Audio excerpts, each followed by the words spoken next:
tonight. I've been looking forward to this for about a month now when David first told me about it. Tonight's speaker taught 44 years mostly at Southwestern Michigan College. He has his BS in Art Education, Master of Fine Arts, and Painting. He's mounted 40 one-person exhibits, mostly found here at the Box Factory. The most recent one is titled Watercolor of Driftwood Sculptures, Rocky Gap Park. He enjoys teaching at Oxbow School of Arts and the Krasel Center. He has his very own studio here at the Box Factory, Studio 209. Thank you all for joining us tonight. We will be holding regular meetings for the Berrien Artists Guild on the first Monday of each month from 5:30 to 6:30. And now, without any further delay, I give you David Baker.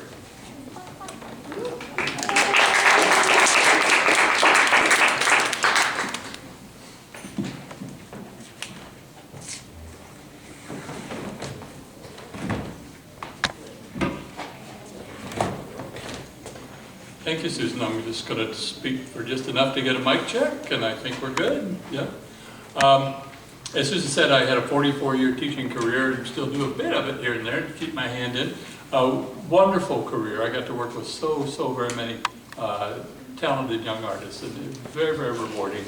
And one thing I would always encourage my painting students, art students to do is to identify an art hero. That is someone who through their work or through their life served as an inspiration. And they want to do their homework. I mean, dig into this person and go back and look at everything they did and look at the evolution of their work from the very beginning to get to the point where it was that you admired it.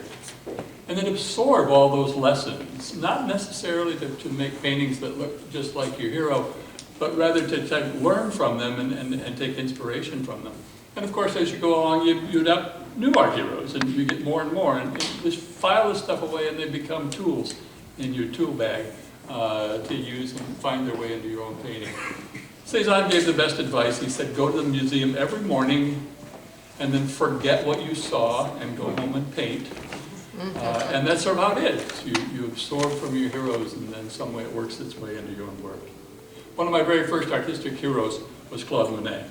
And he continues to be this to this day. Sometimes you pick a hero and then you outgrow them, and as you get a little more sophisticated, you find somebody you like much better. And it's okay to have multiples, but Monet has served as one of mine for a very long time. I sort of, did a quick assessment of the crowd walking in, and you already know a lot about Claude Monet, all right? But let's do just a little bit of review. Claude Oscar Monet was born in 1840 in Paris. 5 years later, his family moved to the coast, to Le Havre. His father was a businessman. From a very early age, Monet identified as an artist. His mother enrolled him in an art school when he was 11 years old. Even as a teenager, he was very popular and well-known in the area for the caricatures that he would draw of local sort of celebrities. And he was very good at it as a 14, 15-year-old kid. Before he left the coast and went back to Paris, he met an artist named Eugène Boudin. And Boudin was a landscape painter, a plein air painter who painted the seacoast. And he really introduced Monet to the joys of working outside and painting the sky and the water. Monet said of Boudin, I learned to see. He moved back to Paris. And there he enrolled first in the Académie Suisse, where he met Camille Pissarro, another of the artists who would become part of the Impressionist circle.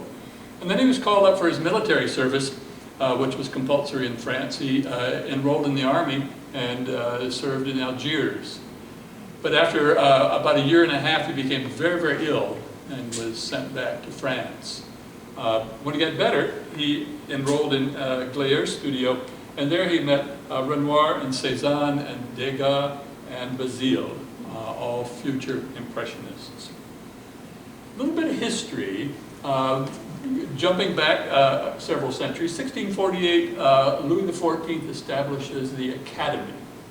The Academy is the official French art school and the official French defender of culture. The French take their culture extremely seriously. And the Academy sort of control things by hosting every year at the Louvre an annual exhibition called the Salon. And the way it worked was, if you wanted to be anyone as an artist and have people learn about you, you had to have pieces accepted into the Salon or perhaps win one of the prizes. If you didn't get in and so forth, the critics didn't write about your work, no one knew who you are, and you starved to death. All right? By 1855, the style of the Academy and the sort of rules of the instructors who were running the thing were so stringent that there was a huge public outcry, and Napoleon III, fearing a riot, introduced an alternative exhibit that year, the Salon des Refusés. And from that point on, they put this thing together in a warehouse over a weekend, and the rejected work, the Refusés, hosted an exhibit of 8,000 paintings. Give you a little clue about previous comment about French taking their art seriously. By the time Monet gets to sort of painting age, the Salon had lost, and the Academy had lost its sort of stranglehold on style. But it was still quite a feather to get a piece in the annual exhibit. And Monet in 65, he was 25 years old, gets this one, Woman in a Green Dress. It is a portrait of his first wife, Camille. He had gotten a couple of seascape paintings in a couple of years. He decided to embark on a big painting, a Déjeuner sur l'herbe, a big picnic painting, a very large scale, and that one never got in. But he continued to paint. 1870 and 71, the Germans invade the Franco-Prussian War, and Monet and his wife Camille go to London to seek safety.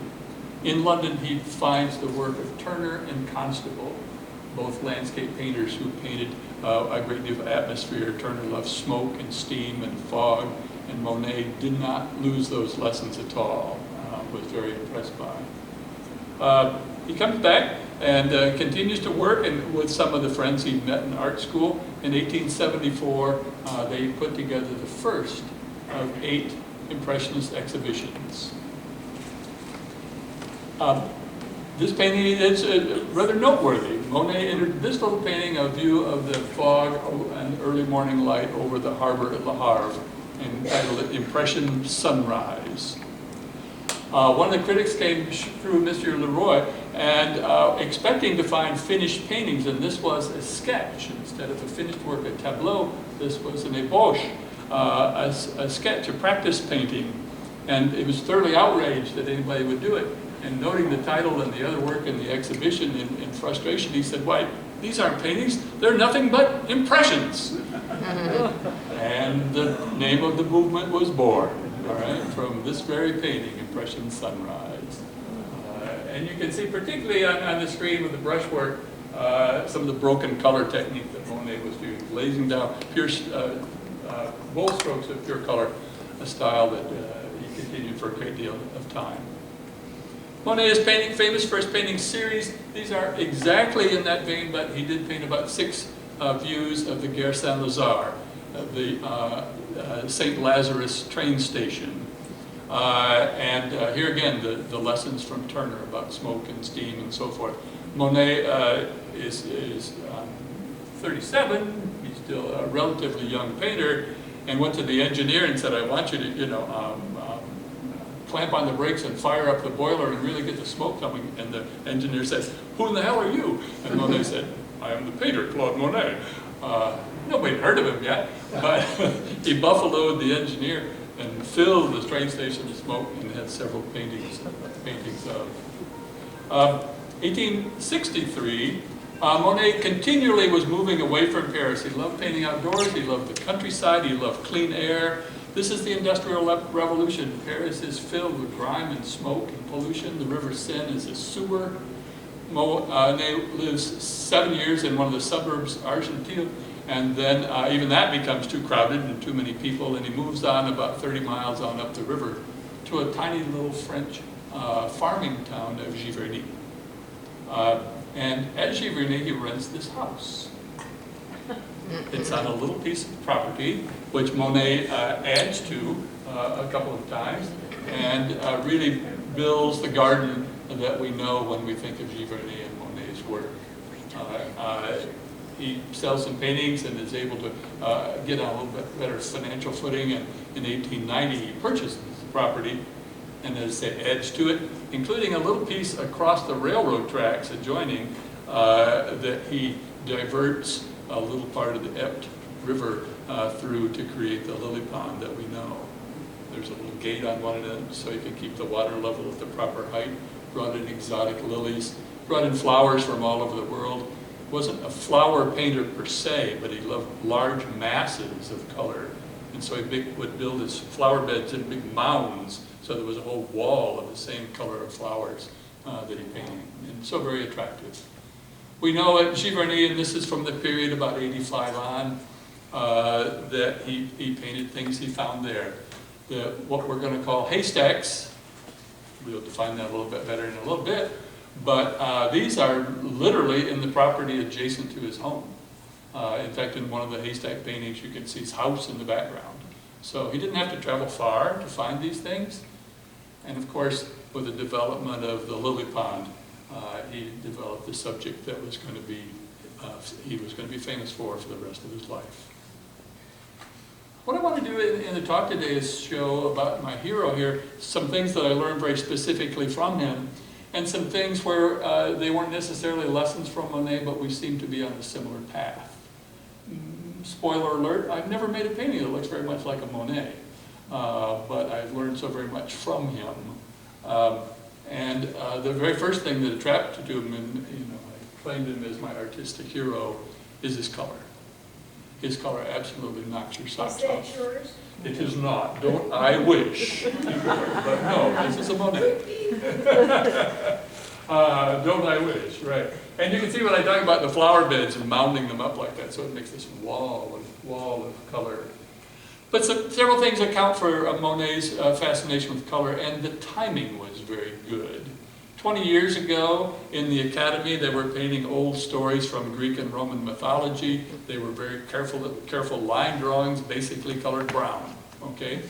Some of Monet's interest is by two monumental texts and treatises on color. The first was published in 1848 by Émile Chevreul. Chevreul is a chemist working at a tapestry factory in the town of Lyon.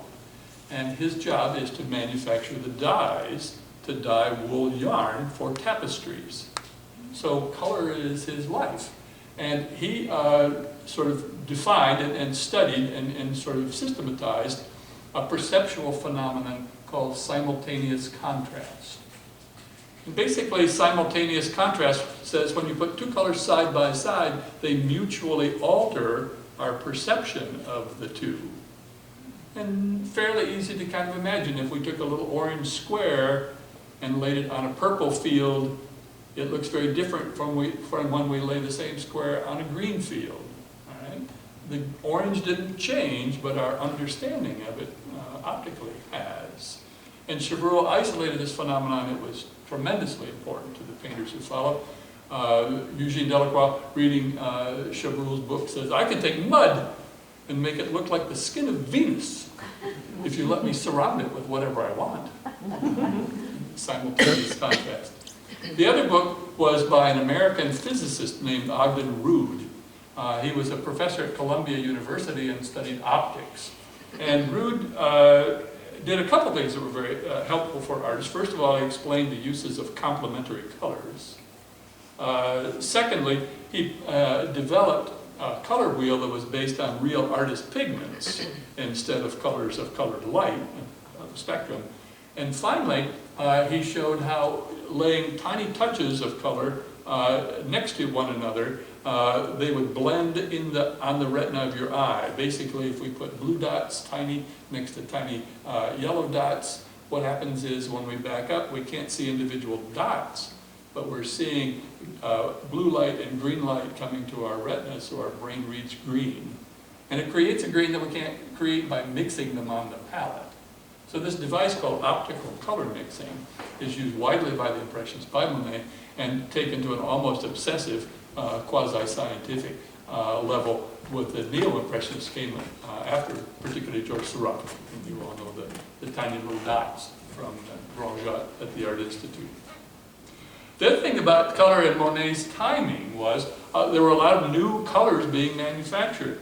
Cobalt, chrome green, Indian yellow, cadmium yellow, cerulean were all developed by 1821. And synthetic versions of ultramarine, rose madder, aureolin, viridian, cobalt violet, azo yellow all soon followed within Monet's lifetime. If you've painted very long, you might have come across a little tube that says French ultramarine blue. So what's up with that with the French? Ultramarine blue classically was always ground lapis lazuli, precious stone that was ground and mixed with linseed oil, terribly expensive. And so there was kind of a competition, if you will. Several groups were trying to come up with a synthetic alternative, and it turned out the French team beat the German team. And so sometimes on the tube, you'll still find one that says French ultramarine blue. That's what was going on there. But as I say, the combination of these color treatises and brand new colors to work with really fueled Monet's love of color. As colors became more interested, and most of these were dye colors, coal tar dye colors, that were developed first to dye fabric and then later applied to artist oil paint. But as they came along, it also started affecting horticulture. And so there were lots of new plant varieties and a whole variety of hybridization to get a whole variety of colors to sort of keep up. Monet took full advantage. He was not a flower painter, he was a wall of color painter, okay, and rarely painted individual colors. But the notice on painting colors of the spectrum and all the Impressionists eliminated black and so forth was very much from Monet's time. Look at those dazzling little trees, my God. It looks like ice cream. And we're seeing cerulean blue in the sky. Monet and I are both plein air painters.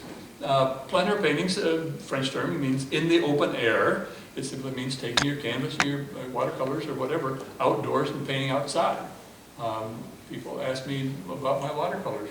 Why are you so fascinated with this? I said, well, I like sitting in the dirt with bugs crawling in my shorts. There are challenges, okay, but there's also a freshness and a beauty that doesn't quite read the same when you work from photographs. These are the cliffs at Etretat, the Needles. This is 6 miles from Omaha Beach where the Allies climbed the cliffs to get to the Germans, okay. Monet climbed down the cliffs, but instead of a rifle, he had 3 canvases and a paint box and an easel, okay. And one of the things that about plein air, and I'm a little goofy this way, I sort of like the physical challenge. You know, not everyone can do this, and there's a certain amount of goofy kind of pride about being able to do that. It's a little like hunting, in that you're loading up and getting your gear and going out into the unknown, hoping you can bring something back at the end of the day. So there's kind of an adventure about it like that. But this is Monet hiking down the cliffs. This is me hiking at Dove Mountain in southern Arizona. This is watercolor done up in the rocks after an hour and a half of hiking. I almost got lost on the way home. One other sort of fun thing that Monet and I have common, we both made art from a boat. When Monet gets back from England on his first trip from going during the Franco-Prussian War, he buys a little used fishing boat. It's about 17 feet long, powered, of course, by oars. Builds this little house on it, big enough for Camille to sit in. He put an awning off the front and would anchor it out in the Seine and paint and do some marvelous paintings.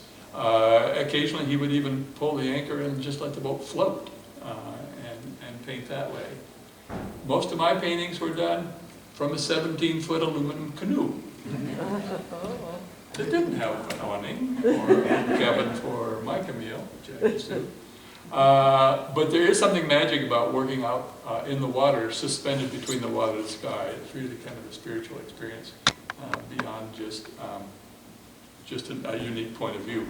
And that, of course, is the big thing. You can get points of view that you couldn't get standing on the bank. Monet and I both painted water lilies. For about 6 or 7 years, I was the guy who painted water lilies from a canoe, and these were pretty popular, sold a bunch of them, showed them in galleries. And people would invariably hear it for the first time. So, oh, you paint water lilies like Monet. And I'd have to say, no, almost nothing like Monet. I was a flower painter, and these are studies of individual flowers. They're not a wall of mass color the way Monet painted, but there is the one thing that we share, that it is sort of magical being out there watching this little jewel suspended on a mirror in front of you, and that part is very fascinating. I chose to do it one at a time, Monet often on a much grander scale. These are oil paintings on board. They're about 15 inches square. And some of the phenomenon that I look for besides just the water lily was the reflection of the sky on the water, and at the same time the water acting as a transparent window, and you could see underneath the water. Monet also did both those things frequently in the same painting. It's maddening to try to keep, and Monet terribly frustrated sometimes doing it. You have the reflection of the sky, and then where the shadow or the reflection of the tree falls on the water then turns back into a window. And so here's the lily floating in the transparent water with the opaque sky mirror all around. This may be one of the best of that series. I wish I'd made about 7 of those. It didn't last very long. This one I call Stairway to Heaven. In this place I painted straight, painted clouds upside down, which is how you see them. Right? Monet, of course, painted big masses of lilies. Any place from a 3-foot canvas or 30-inch canvas up to 6-footers. This is before he started the big mural paintings. And these were painted at his, at his garden at the Giverny. At the house in the grounds. I don't know of him painting water lilies any other place. These he started in the late 90s. And one thing that I got from Monet, and it's really attributed directly to him, are his series of paintings. The way he would take the same subject and then paint repeated versions of it, or repeated impressions from the same subject over and over and over again. And during from the period about 1888, for about 10 years, Monet was famous for his serious paintings. He was getting quite a reputation. He was represented by a couple of galleries, Durand-Ruel being the primary one. And he marketed these as groups, and he was well known enough that he could sort of build anticipation for the new series coming in. And these are the ones really where what we think we know about Monet. He worked on multiple canvases. As the light changed, he would change the painting. There are a couple of actual stories of the stepchildren pushing a wheelbarrow out from the house at Giverny with more canvases because Claude was going to set up and paint for the day. As the light would change, he would switch to a new canvas because it wasn't the same experience. Monet said, there's a little difference between what he said and exactly how it played out. Monet always said that he was painting what he called the envelope, which was the colored light reflecting off the surface. According to Monet, he didn't really care especially about the subject matter. It was this light coming through the air to his eye that he was trying to record. And someone said, okay, I get it. The light, the light changes. How long do you have before the light changes and it's a different experience? And Monet stiffened up and said, enough time for 3 strokes. Well, I'd call bullshit on that. But if anybody was that astute an observer of color, it probably was Claude Monet.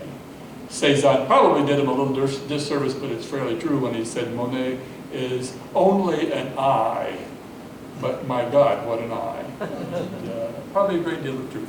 The first of the series began in '88, of course, with the haystacks. Back on the haystacks, these are not, in fact, hay. He painted a couple of smaller haystacks. These are actually grain stacks. They're commonly called haystacks. These were cereal grains. wheat or oats. These particular ones were probably millet. And it was cut with a scythe and then bundled into sheaves.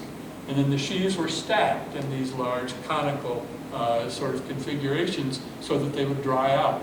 Some of these things are about 10 feet tall. And then what the farmers would do is come in with hay or straw and cover the top of these cones with hay or straw, which then acted just like a thatched roof.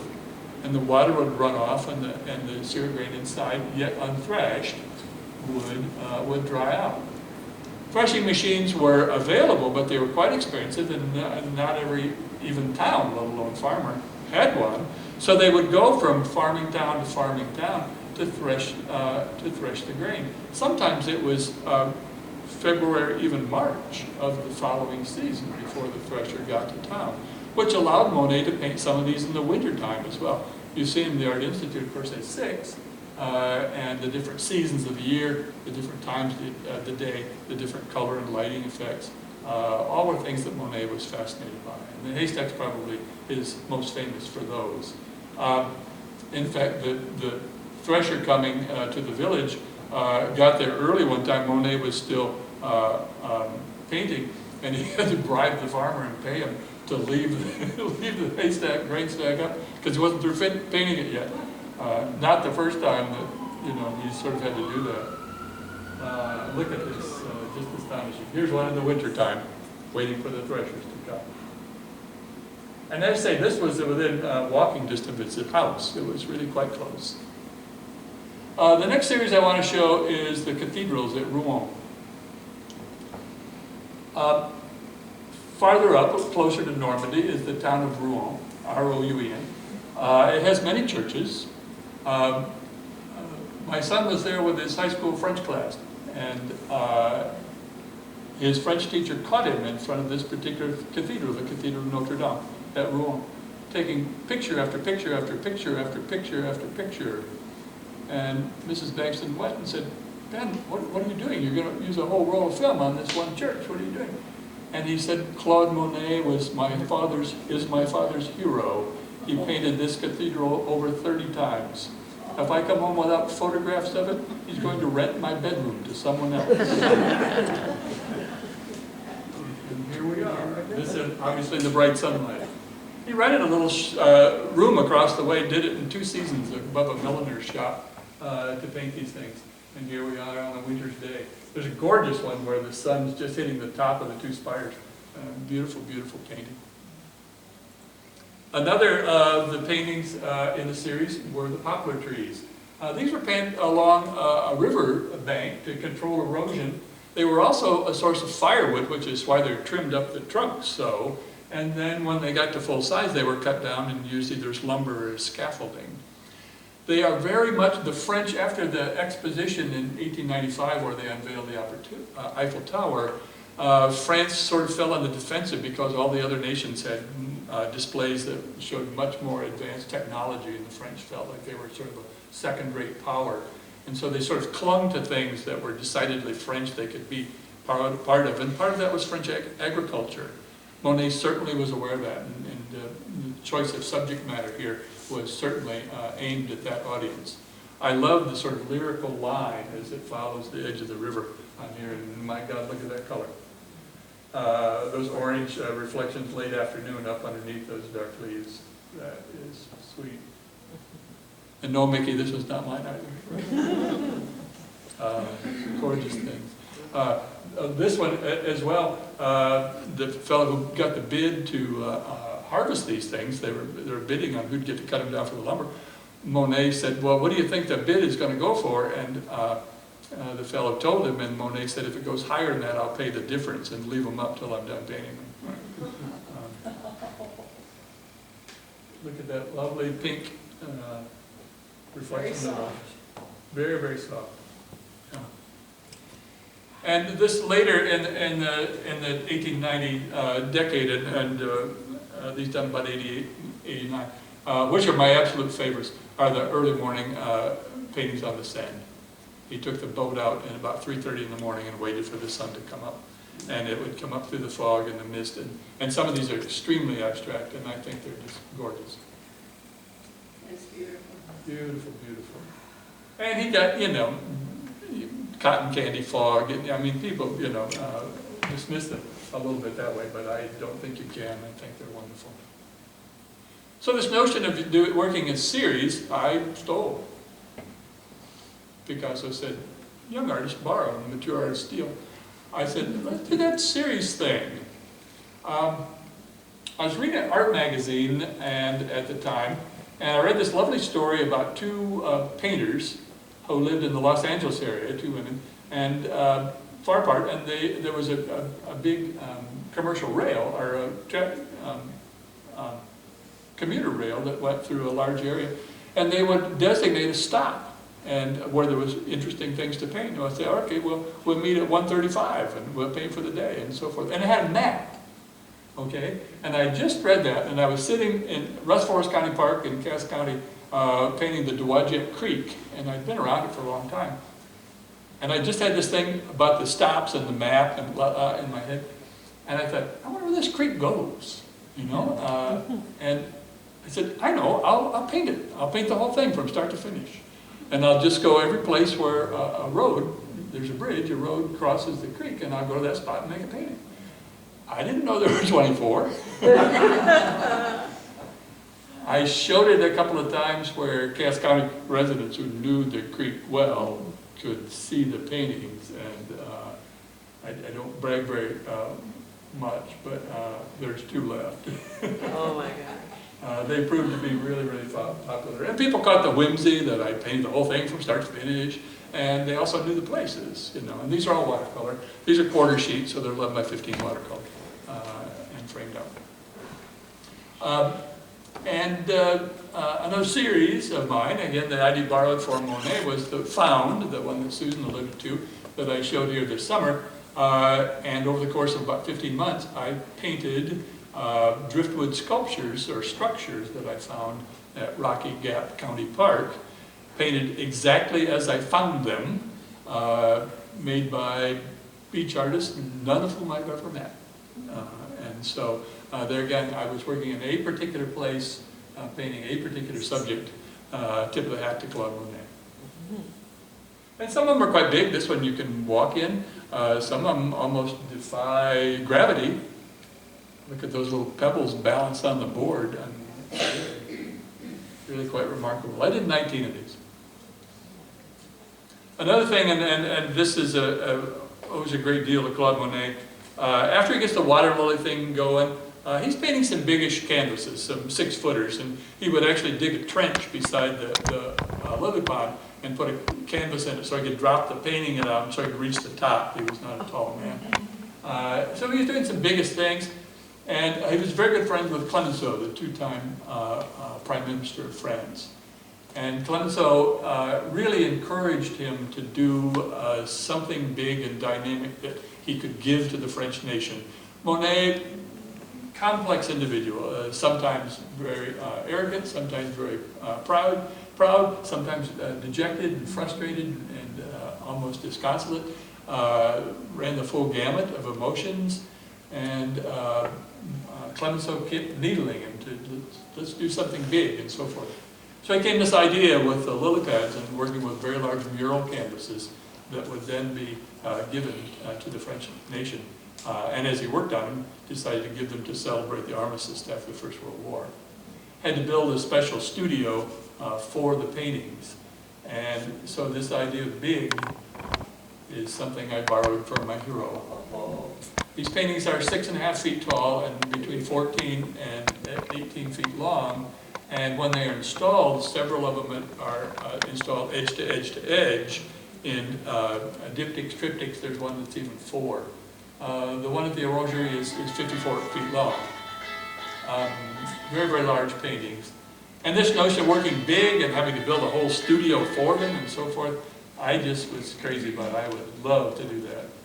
I actually made a pilgrimage and got to sit in the studio, which is now the gift shop. Go figure. Here's the guy with a 10-footer that doesn't quite equal Monet, but this is a 10-foot charcoal drawing. Bob Williams, you'll recognize this. It's the mountains just outside the front entrance to Zion National Park in Utah. And it has a little haiku buried inside, which is something I occasionally do. Here below the dawn, I dream with colors. I was out there early morning before dawn thinking, look at these magnificent rocks. And boy, I wish I had my paints with me to paint them in color. So this is charcoal, of course, entirely black and white. And the final thing that Monet did so very well, and this gets back to the poetry notion, was taking a special place and finding the poetry, or taking a particular subject matter, or building a body of work that collectively seems to have some poetry. By poetry, I mean something where there's emotion and feeling that's greater than just the sum total of the visual images. Something that makes us feel, that has kind of a profound effect on us. Monet, of course, with the water lilies, we'll come back to that. One of my sort of poetic places, and really my sort of spiritual muse, is a place called Oxbow. Oxbow is a summer school of art run by the School of the Art Institute of Chicago. It is a 115-acre wooded campus near Saugatuck. It's sandwiched between the Kalamazoo River and an inland lake that used to be part of the river, and it's about 300 yards from Lake Michigan. I have a 30-year history with Oxbow. I've taken classes there, I've taught there, and I've been allowed to just come into the campus very quietly and paint. 100 acres of the campus are called the Talmadge Woods, because Henry Talmadge, who was a very important Chicago architect, in fact, he was considered only second to Frank Lloyd Wright in prairie-style architecture, was also an amateur painter and bought 100 acres adjacent to the little camp, which actually was an old fishing hotel, and gave them to the 100 acres of Talmadge Woods is along the side of the Kazoo River, and it's steep glacial moraines. I mean, these things are just almost pinnacles, heavily forested with trees. And for 4 seasons, I hiked up and down through the Talmadge Woods looking for trees that were broken or split or old or fallen or damaged. To me, they really felt like old souls. And so this notion of a poetry about both the imagery and also the place is very much part of what this series is about. These I showed here at the Box Factory in 2018 in an exhibit called Broken. And these are painted, they're oil paintings about 10 by 13, painted on site, plein air thing. These lovers, aren't they just gorgeous? This is called Pas de Dieu, these 2 dancing broken trees. Wow. This one, obviously someone stepped on it or damaged it very early on. I mean, a tree doesn't grow with 2 right angles. But down by the river. Claude Monet, of course, built his own muse instead of finding it at Oxbow.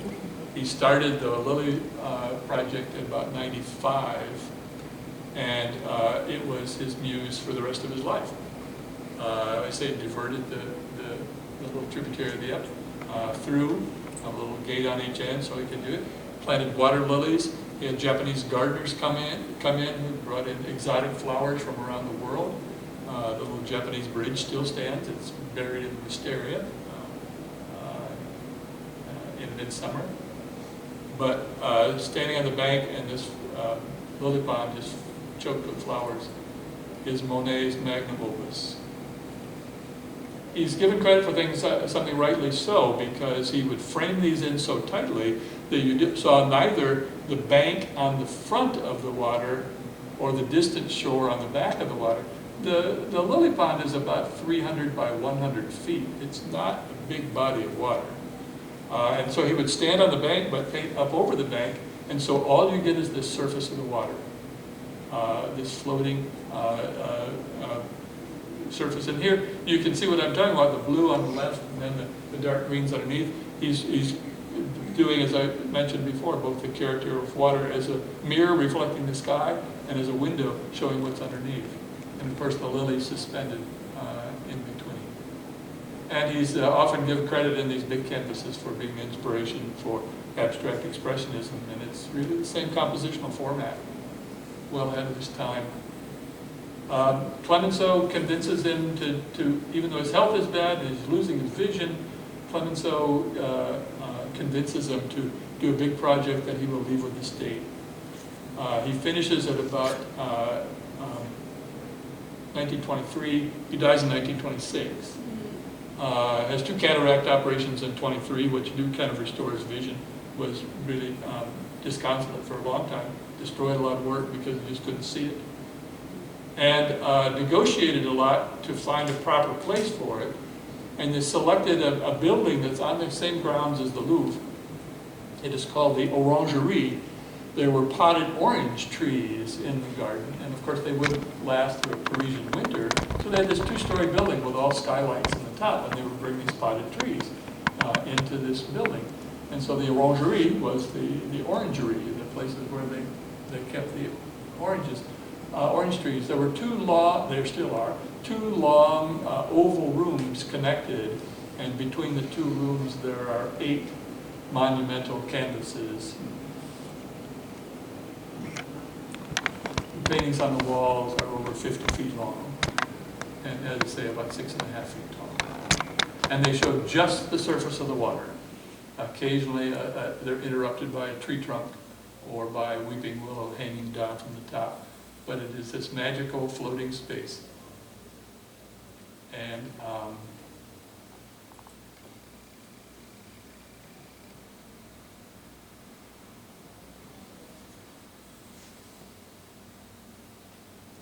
I learned this from a sportscaster. Sometimes you have to be smart enough to just let the pictures do the talking.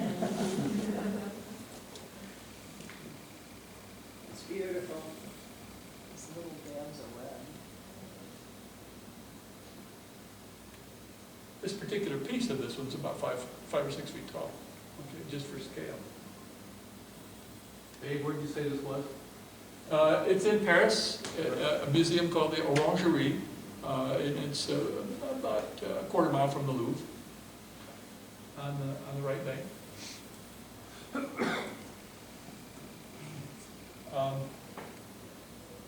Look at this and how abstract this looks. There's pictures of Monet in this giant studio that he built specifically for this project, with a palette that is 3 feet or 4 feet long, okay, and brushes that are like this big, and it's almost like fencing. I mean, he's holding this brush 2 feet from the canvas, painting lilies, you know, and you can see that gesture and that mark, and so abstract and yet so real.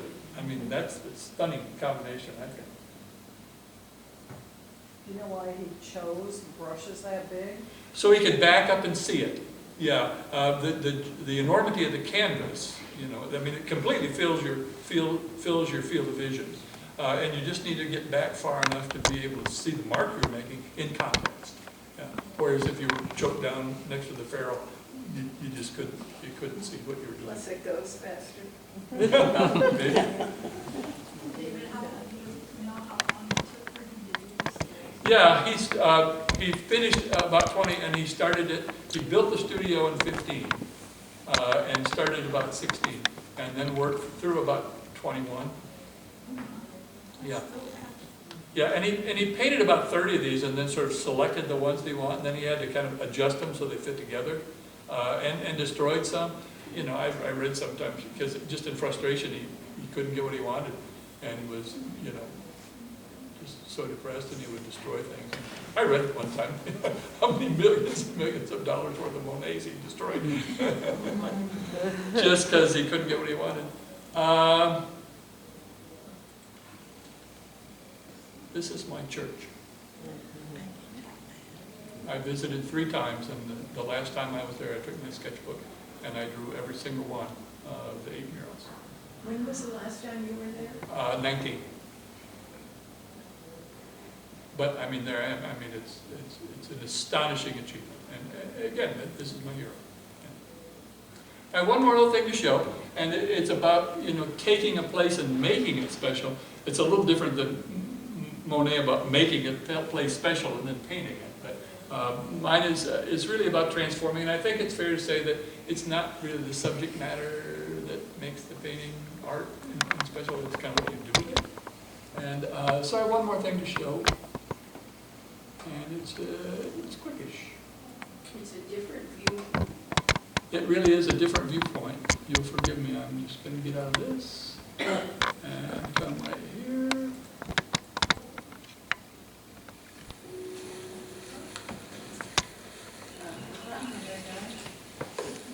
It's on my website. This is not a picture-perfect beach.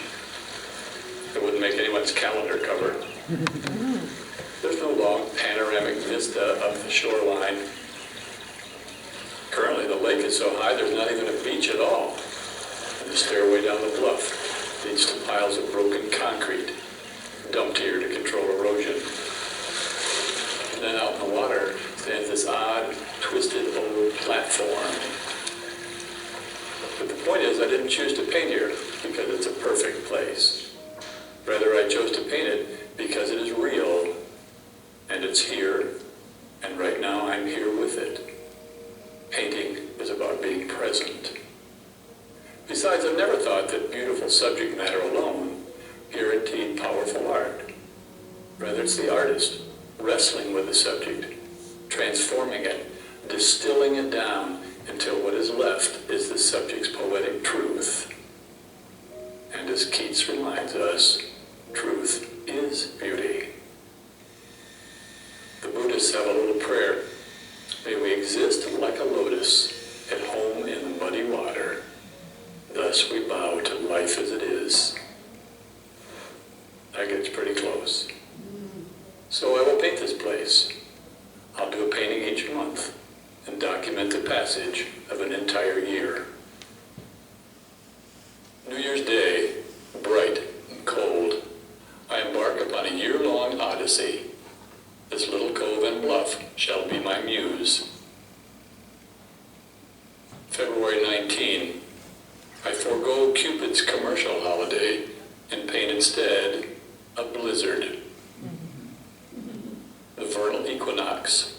Spring returns, my delight reflected in a melody of melting droplets. Arbor Day.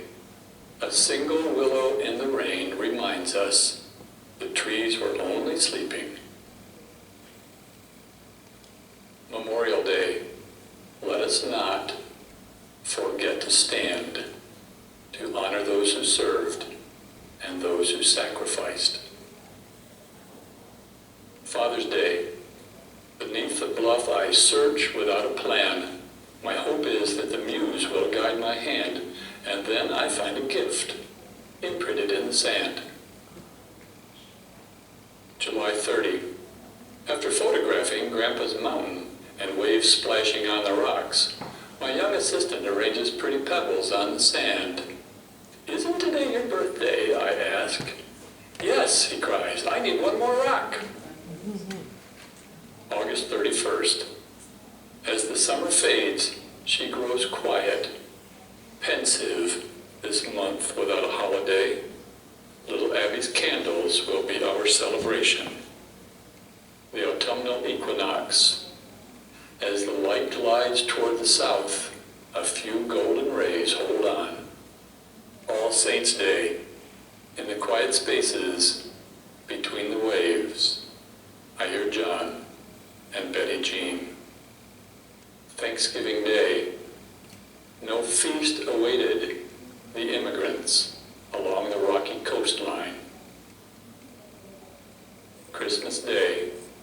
3 travelers from the east discover a humble structure. New Year's Eve. I note the fall of one of my companions and whisper, "Auld Lang Syne."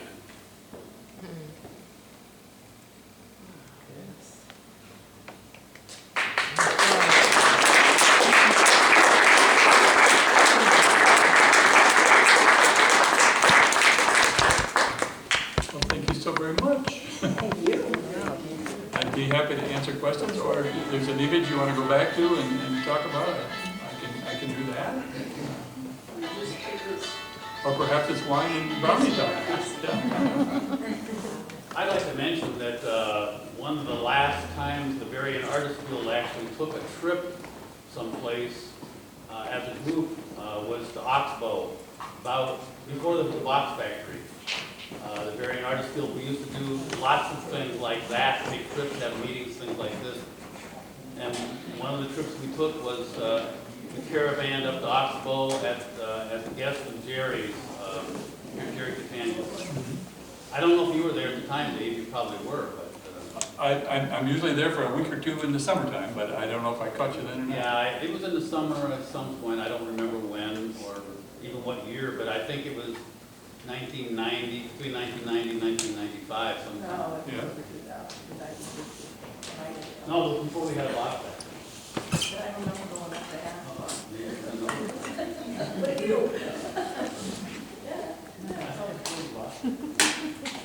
Maybe I'm wrong. It was wonderful. Yeah. Do you have any more questions for David? Did he still? was he down here? wonderful. Yeah. I want to thank Bob Williams over there for coming to our rescue today. We had a challenge on our hands this afternoon. But anyway, I'm Judy, I'm president of the box, and I'm glad you all came. I wanted to give you a few announcements for Sally, who is somewhere on her way from New Orleans to here. And Susan, thank you for standing in for Sally tonight. Sally usually is the one that greets us here. In March, the March program is going to be a mixed bag. First of all, Sarah Knoll, one of our new studio artists, stand up so everybody can see.